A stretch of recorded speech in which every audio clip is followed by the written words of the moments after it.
Hello guys! In this lesson, we're going to talk about choosing your username and call to action button. Let's get started. Before you start promoting your products or services on your Facebook page, you must create a unique username for your page. Also, a good call to action button is useful for visitors to click on as they visit your page. If you haven't created a custom username yet, you will see the text "Create at Username" under your business name. When you go to the Edit Page Info menu, you may notice the username text box under your business name. You can type in a minimum of 5 characters here. Facebook will check if the username that you have typed in is valid and is still available. Your username is important as it will be the custom URL for your business page. If you don't assign a Facebook username for your page, Facebook will assign a combination of your page name and random numbers as your Facebook page URL. You can see that on your web browser's address bar. Your Facebook page username is very useful for your customers. If they need to look for your business, they can input the URL name and land on your Facebook page. For example, the business name is Toby Sports.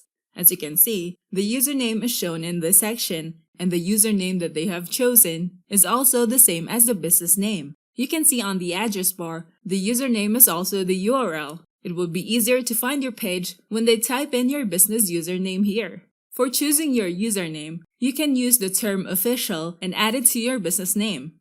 You may notice that this page has a category of media or news company, and they've used the term official to add in their username. This can be useful when your business name is already taken by another page or user. Next, you can also use the country or city to your business name. For example, your business has branches from different cities or countries. An example is the famous coffee company called Starbucks. It has branches from different countries. As you can see, these Starbucks pages is a different Facebook page from Starbucks Canada, Starbucks Korea, and Starbucks Costa Rica. Now let's add a call to action button to our page. You can see the Add a Button here. This is where we can set a call to action button to our page. Here's a list of different actions that you can choose from and your visitors can click on. First, the follow button will allow people to instantly follow your page. Next, you can use View Gift Card if you have a website where people can purchase your gift cards.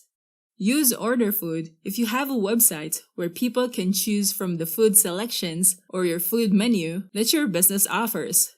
Book Now is used when you want people to schedule appointments with your business. You can set the available days and times that you want people to book appointments. You can manually approve appointments or sync appointments to your Google Calendar. When people click on the Book Now button, here's what they will see. They can choose an appointment date and time. Next, Get Code is useful for businesses to get quality leads, speed up your response time, and provide codes faster. You just need to set up 3 automated questions, and as you can see here, these are the default questions that you can use and the completion message. And here's a preview of the Get Code button. You can choose Call Now if you want to receive calls from visitors. Just set the mobile number where people can directly contact you. The Contact Us call to action button can be used if you have a website where people can be redirected and find your contact information. The Send Message button will allow you to directly receive messages in your page inbox. Next, you can also set a WhatsApp message button here so that your viewers can send you a message to your WhatsApp account. Next, the Send Email button is for your viewers to send you a direct email. Choose Learn More if you want to redirect people to your website so that they can browse your website for more details, products, or your services. Next, use the Sign Up button if you want people to sign up for your newsletter. You can use the Use App button if you want people to be redirected to a website to discover and install your app. The Play Game button can be used by the gaming companies to add a website where people can play your game. You can also choose a website where people can find and watch your video. This is useful if you have a YouTube channel and you want people to be redirected to your YouTube channel and increase your subscribers. Shop Now is useful for businesses with e-commerce website so that people can purchase your products there. Now that you know about choosing your username and call to action button, we can now proceed to the next chapter. managing your Facebook page. I'll see you there.